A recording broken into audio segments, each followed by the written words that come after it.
Parabéns. Nossa, beleza. Carloto. O Zanetti, fica aqui. Você pode depois? Tá. Professor,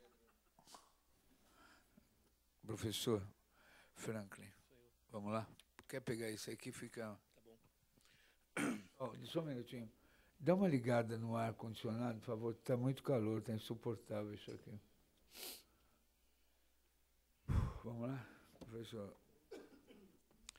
Bem, então, bom dia a todos, eu agradeço o convite e vou apenas fazer comentários rápidos acerca dessas duas magníficas exposições que nós acabamos de ouvir, com uma riqueza de dados, documentação e fatos, não é, muito grande, e, portanto, vou me valer desse quadro para fazer apenas alguns comentários pontuais no sentido da finalidade do capítulo relativo à USP, não é, da comissão aqui da Assembleia Legislativa, que são as recomendações no sentido da democratização da universidade. Uma primeira conclusão que nós podemos tirar, principalmente da exposição da Maria, mas também se nós entendermos os antecedentes daquela situação que o Ciro mostrou, é uma constatação bastante direta e muito simples, não é? A USP nunca foi democrática, não é? Nunca houve democracia na USP, o que houve foi tentativas excepcionais de se instalar possibilidades maiores de decisões ampliadas, não é? Mas desde o seu início, desde a sua fundação, nunca houve propriamente democracia. E quando nós falamos de democracia na USP, nós sempre nos referimos, então, a certas tentativas que sempre foram frustradas de uma maneira ou de outra, ou do ponto de vista da política institucional interna, ou do ponto de vista de uma violência exterior, a partir dos poderes, como a Maria assinalou. Então, essa estratégia, né, de manter uma concentração de poder e uma visão autoritária, não é, da universidade, que nós todos hoje sentimos de maneira bastante nítida, não é?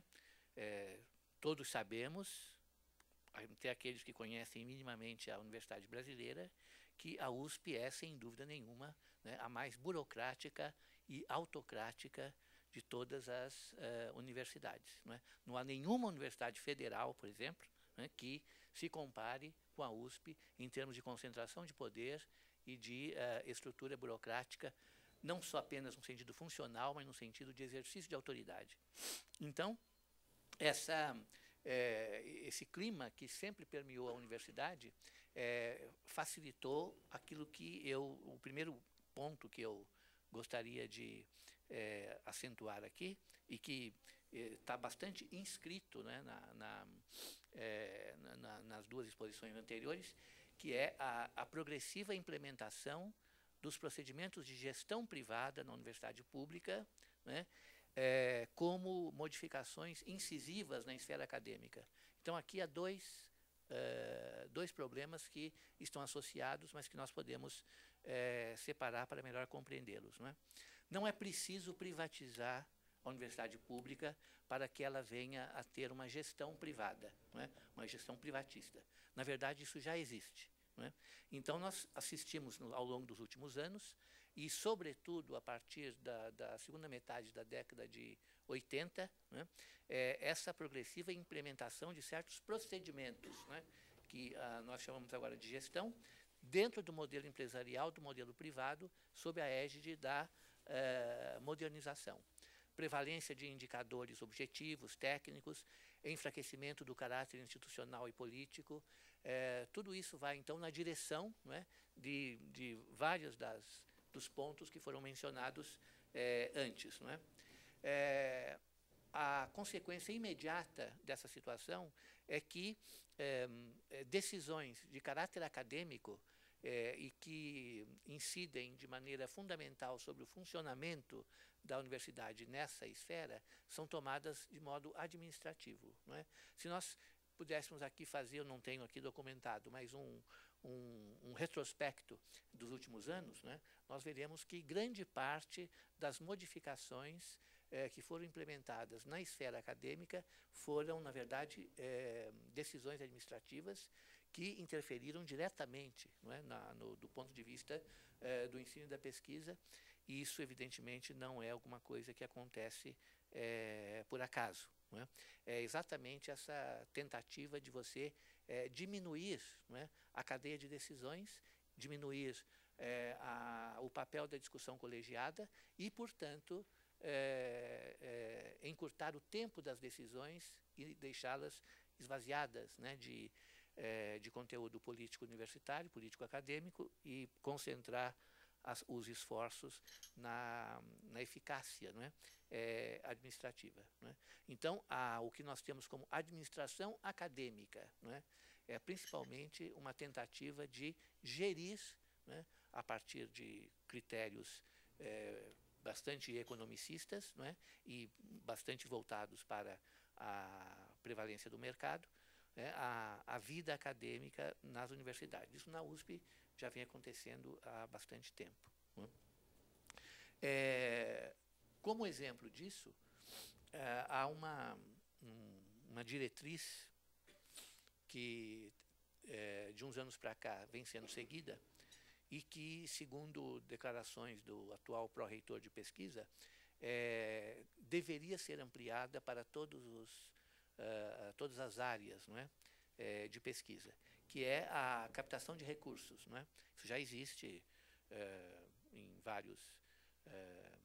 essas fundações que foram citadas aqui é um exemplo disso, mas também nos próprios departamentos, né, dependendo da área, você já tem uma captação de recursos no sentido de uma interferência direta na diretriz da pesquisa, nas linhas de pesquisa, a partir dos financiamentos que são dirigidos ali. Né? Um dos grandes exemplos é a relação entre a indústria farmacêutica e a pesquisa bioquímica. Né? Então, na verdade, essa captação de recursos, que é estimulada, não é, como sendo um dever do pesquisador, quer dizer, no perfil do pesquisador, na sua avaliação, não é, entra também a capacidade de captar recursos para financiamento de pesquisa. Evidentemente que isso interfere, né, nas prioridades de pesquisa, interfere no perfil de o que seria uma pesquisa básica e nessa subordinação, né, do estabelecimento de prioridades, né, às necessidades de mercado. Né. Já há algum tempo nós temos essa situação de um certo enfraquecimento da pesquisa básica, porque o financiamento, até mesmo pelas agências de fomento, muitas vezes leva em conta o produto final. Né? Então, é muito mais fácil, com esse perfil de pesquisa e com essas exigências, né, você obter financiamento junto às indústrias eventualmente interessadas naquela pesquisa. Né? De 10 anos para cá, mais ou menos, a FAPESP está bastante interessada, né, nesse segmento e tem, inclusive, financiado pesquisas nessa direção. Né? Evidentemente, essa situação ela deve ser analisada dentro de uma certa ambiguidade. Não é? De um lado, nós temos uma centralização de poder, de onde emana, não é, as diretrizes até os departamentos e os próprios professores, não é, e os grupos pertencentes aos departamentos. De outro lado, nós temos também uma grande liberdade desse ponto de vista de adesão ao mercado, de atendimento das prioridades mercadológicas por parte dos pesquisadores, que em certas áreas são bastante encorajados a isso. Né? Isso significa exatamente esse esfacelamento, não é, do departamento. A palavra esfacelamento não é apropriada, porque departamento na USP nunca existiu. Não é? Eu acho que o que a Maria falou agora há pouco mostra isso. Né? Quer dizer, o departamento foi idealizado, né, como um núcleo de poder do ponto de vista da administração e da vida acadêmica. Com esse perfil, ele nunca existiu. Né?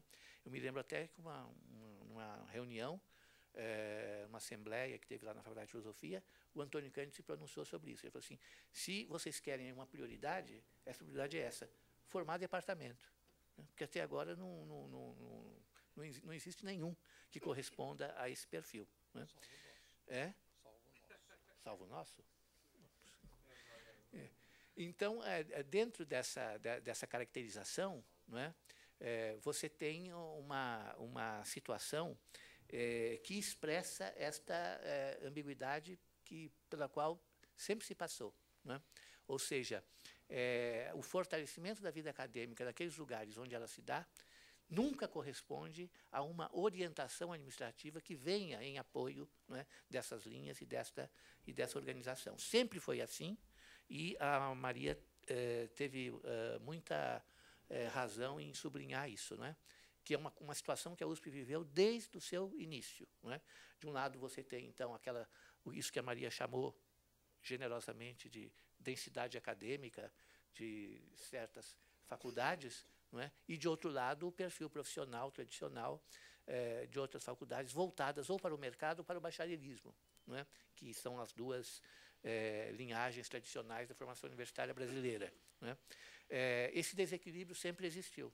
Não é? E, portanto, e quando o exemplo disso, o exemplo muito vivo disso, né, é que o reitor, saído da Faculdade de Filosofia, foi o Mário Guimarães Ferri. Né?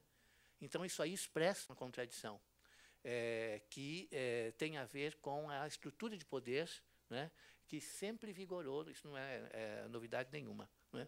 E, portanto, a departamentalização como, digamos assim, estratégia de democratização, né, por essa razão ou por outra, ela foi sempre boicotada em prol de uma gestão executiva, em prol de uma concentração de poder, enfim.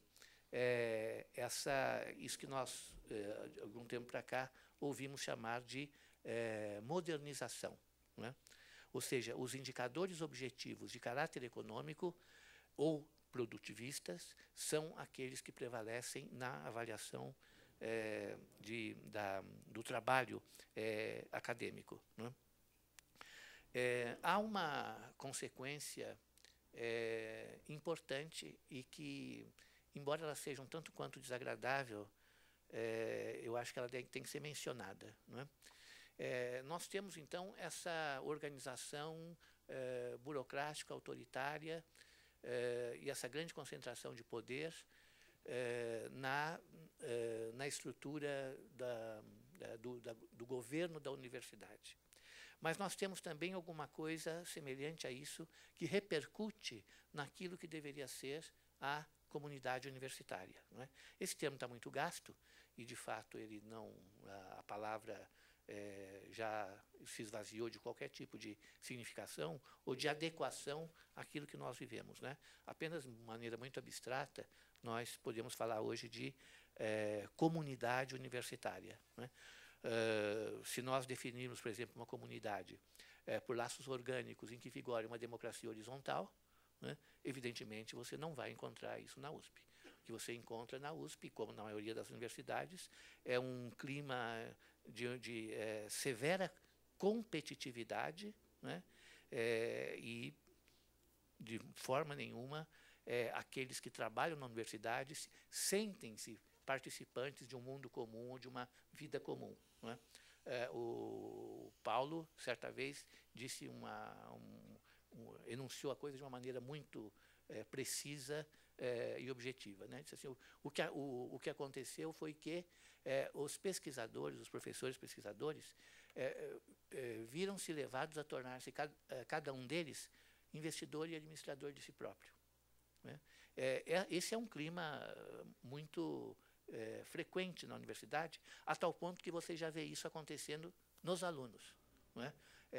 A formação universitária passa a ser vista em investimentos e administração de carreira. Não é? E esses parâmetros, então, é que vão orientar as escolhas e as decisões que cada um tem que tomar individualmente. Né? Mas esse individualmente aí despido de qualquer singularidade, de qualquer liberdade, porque é claro que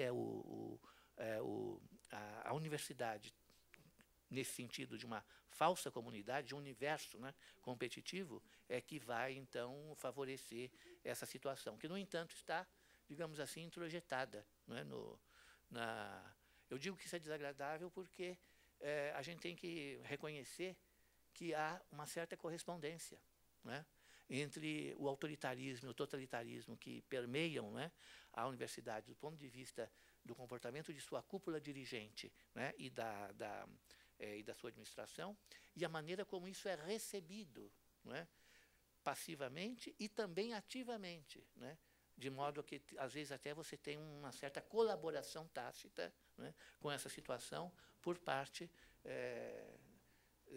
das gerações que, naturalmente, vão progressivamente se adaptando, isso é uma fatalidade histórica, talvez, né, progressivamente se adaptando aos tempos, né, que nós somos obrigados a viver, né. Então, isso eu acho que é uma situação complicada, porque faz com que mesmo aquela democracia que poderia vigorar em termos representativos, que já é algo complicado, né, ela deixa de ter eficácia, porque você não tem clima para um vínculo orgânico entre o representante e os seus representados. Isso já vem de muito tempo, né? Eu fui representante dos doutores no Conselho Universitário em 88, mais ou menos por aí. E sempre que eu pedia a palavra, o diretor da Poli aparteava e dizia assim: quantos votos você teve? Você lembra, né, Janete? Quantos votos você teve? Que, em comparação com o número de doutores que havia na universidade, era uma coisa, né, vergonhosa, né? Então, essa deslegitimação, que tem, então, a ver, evidentemente, com uma certa incorporação da representação ao autoritarismo vigente, né, mas também tem a ver com uma certa correspondência, uma certa resposta que se dá a isso, né, através disso que eu chamo de progressiva adaptação das pessoas ao status quo, né. É interessante porque de uns tempos a essa parte, uma parcela significativa da modernização da pesquisa vem exatamente do seu caráter grupal e coletivo, né? Então, as agências de fomento estimulam, a própria universidade também, né, todo tipo de reunião de pesquisadores, grupos, projetos, etc., em que a pesquisa é feita em conjunto, as decisões são tomadas em conjunto, etc. Mas é evidente que isso não ocorre, né? Ou seja, esse clima de individualismo competitivo fortemente encorajado, né, pela concentração de poder, faz com que o grupo, a equipe, o projeto da qual a pessoa participa seja apenas um instrumento de sua própria promoção, né? E, portanto, o grupo acaba sendo um efeito do individualismo, né? O que deveria ser o contrário, mas, infelizmente, é o que ocorre, né? Nesse sentido, então, a USP participa de um perfil que é aquele comum à vida política do país, e que é o da democracia formal, né? Então, nós temos mecanismos de representação, temos mecanismos de votação, tudo ocorre segundo certas normas que prevêem, né, os graus de representatividade nos vários órgãos colegiados da universidade, mas, quando nós vamos aquilatar os efeitos disso em termos de uma ampliação do caráter democrático das decisões, nós percebemos que isso é praticamente nulo, né? E que, portanto, as formas democráticas não geram a realidade democrática. Isso não acontece no país e também não acontece na universidade. Dentro dessa relação, né, essa relação talvez de causa e efeito, né, é que os efeitos da modernização de gestão, né, são encorajados e encontram, digamos assim, uma entrada, né?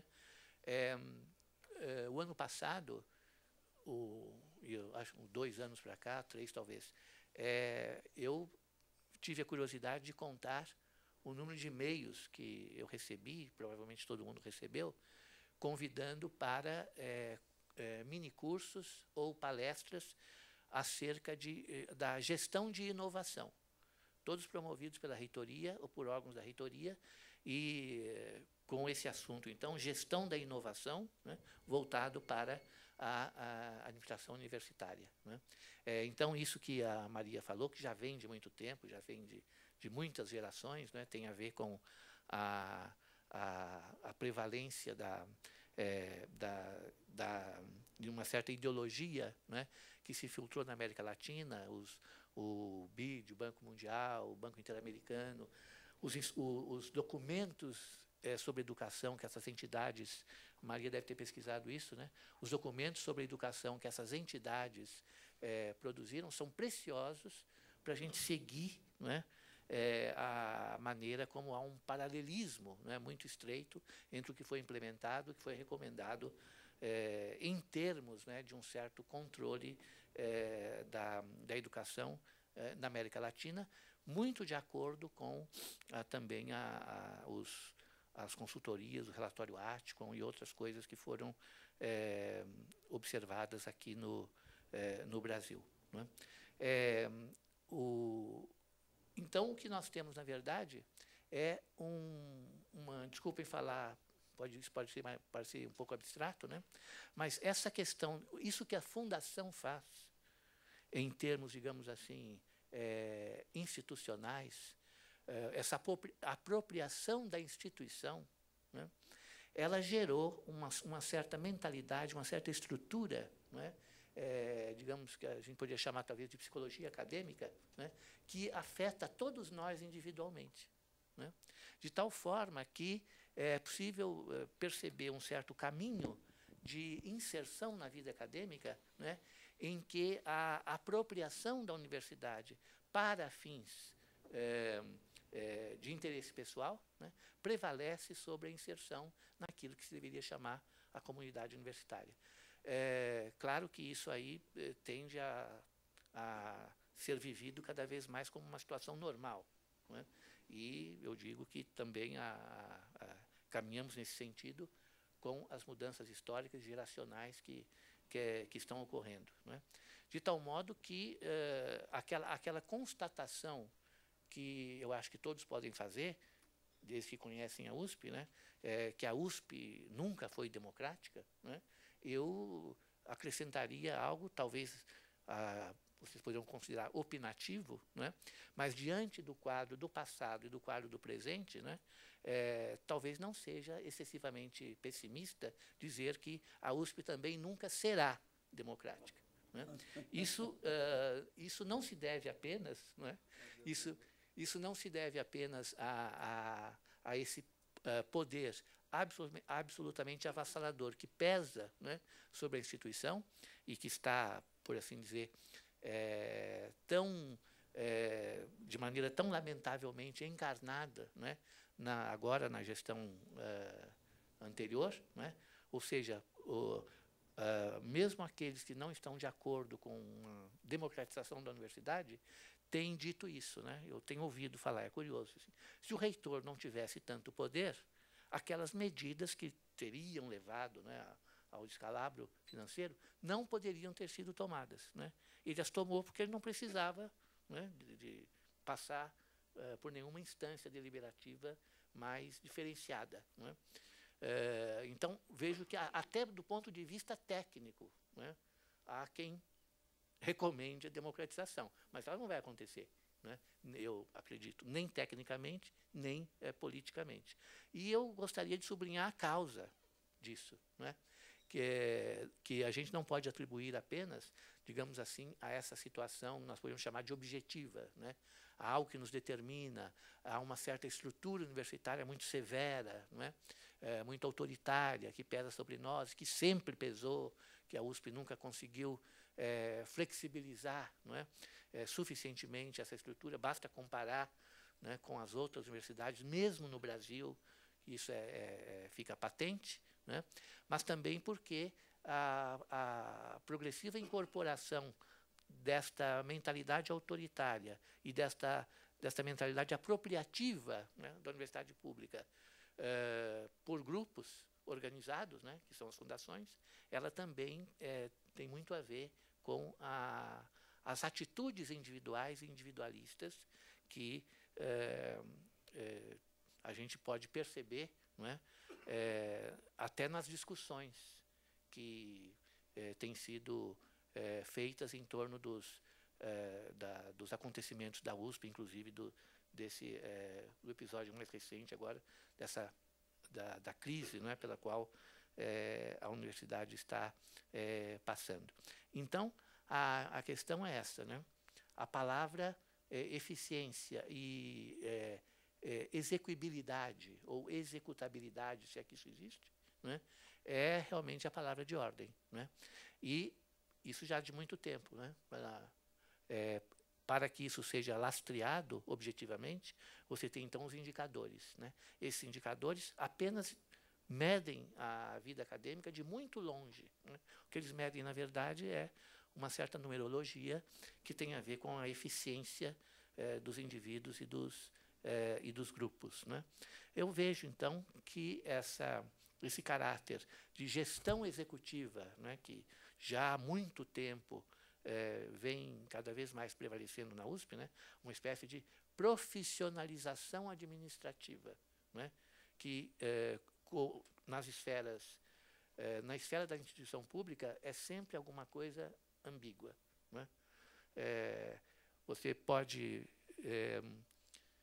pode indicar com essa profissionalização administrativa uma certa seriedade, objetividade e transparência na administração. Mas você pode também significar com isso, né, um total desprezo do caráter público da instituição que está sendo, né, gerida dessa forma.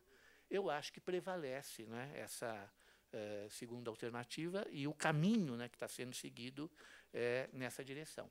Portanto, em termos de estrutura, né, incluindo os conselhos e o conjunto de cargos, né, que atualmente nós temos no desenho, né, institucional da USP, né, o caminho é bastante claro, né, o caminho que está sendo seguido é bastante claro, né, e no caso da USP, especialmente claro, no sentido que o esforço de modernizar coincide com um esforço de conservar a estrutura autoritária que os dirigentes, o próprio Conselho Universitário, não tem nenhum interesse em modificar. Engraçado, então, que mudam as pessoas, mas permanecem os interesses, né? Então, o Ciro falou, o reitor atual ele não é um pico de ruindade, não é? No que vem acontecendo ao longo de tantos anos, né? E isso mostra, então, essa prevalência de um sistema, né, que propriamente absorve, né, o indivíduo, as intenções, os objetivos e tudo mais. É claro que isso deve ser visto com uma certa cautela, né?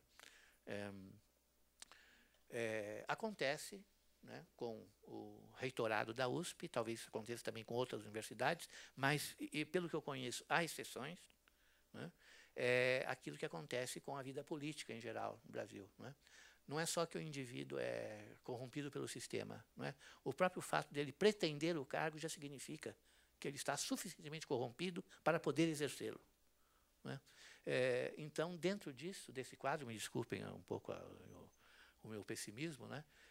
Eu acho que não há muito o que esperar, né? A não ser uma certa continuidade, e aí, claro, uma continuidade das coisas tal como elas estão se passando, mas também uma continuidade da resistência, né? A isso, um exemplo é o que nós estamos tentando fazer aqui, né? E o que isso poderá ter a ver, poderá vir a significar em termos de mudança, não é? Nós só podemos, na verdade, apostar, né? Mas não temos elementos suficientemente para prever alguma coisa de muito positivo, né? Bom, era isso que eu tinha a dizer. Muito obrigado.